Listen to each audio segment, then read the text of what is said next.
মালয়েশিয়ার প্রধানমন্ত্রীকে জাদু দেখিয়ে আমাদের প্রধানমন্ত্রী এখন চীন সফরে আছেন। তো চীনেও জাদু দেখানো শুরু হয়েছে। সবচেয়ে ভালো কথা হচ্ছে যে চীনের দালিয়ান শহরে যেখানে প্রথম গেলেন মালয়েশিয়া থেকে, সেখানে ওনাকে লাল গালিচা সম্বর্ধনা দেওয়া হয়েছে। পরে আবার বেইজিংয়েও ওনাকে হাইয়েস্ট গার্ড অফ অনার দেওয়া হয়েছে। সেখানেও সেই একই অর্থনৈতিক উন্নয়ন, বাণিজ্য, বিনিয়োগ, ইনভেস্টমেন্ট এসব নিয়ে কথাবার্তা হবে, সাথে তিস্তা প্রকল্প নিয়ে কথাবার্তা হচ্ছে। তো সব কিছু বেশ ভালোই যাচ্ছে। সবচেয়ে ইন্টারেস্টিং জিনিস যেটা লক্ষণীয় সেটা হচ্ছে যে ভারত পাকিস্তানে এগুলি নিয়ে বেশ নয়েজ সৃষ্টি হচ্ছে।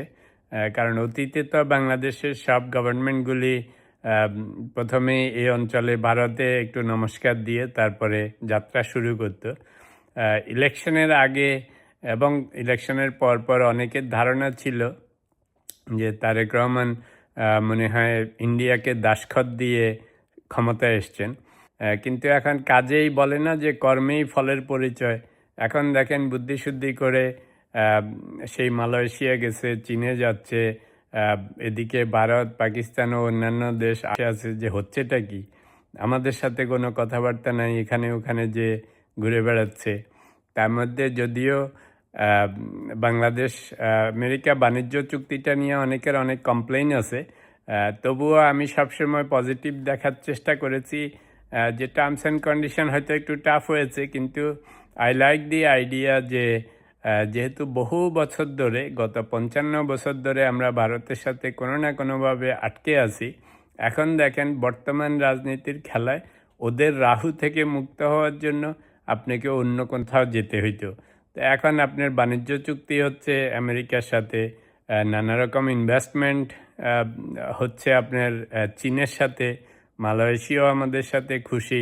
তো এখন দেখেন ভারতের বাবুরাও এখন বেচারারা বসে বসে তাকিয়ে আছে যে এই তারেক রহমানকে ভেবেছিলাম হাসিনাদের মতো আমাদের সাথে এসে একটু নমস্কার টমস্কার দিবে, তারপরে দুনিয়াতে ঘোরাঘুরি করবে। এখন দেখি উনি এদিক ওদিক উড়ে বেড়াচ্ছেন।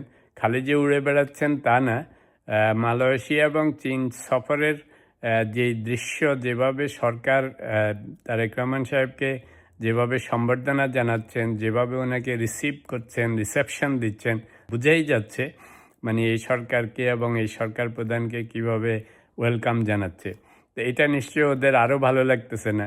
এর সাথে আমেরিকার বাণিজ্য চুক্তিটাও যেমন আমাদের জন্য একটা বড়, তেমনি এখন চীনের সাথে সম্পর্ক গঠন করা, মালয়েশিয়ার সাথে সম্পর্ক গঠন করা, এগুলিতে অর্থনৈতিক, রাজনৈতিক সব মিলে, আঞ্চলিক সব মিলে বাংলাদেশের আস্তে আস্তে দেখবেন যে প্রেস্টিজ বাড়বে, ক্ষমতা বাড়বে, বাংলাদেশকে অন্যরা একটুখানি কেয়ার করবে।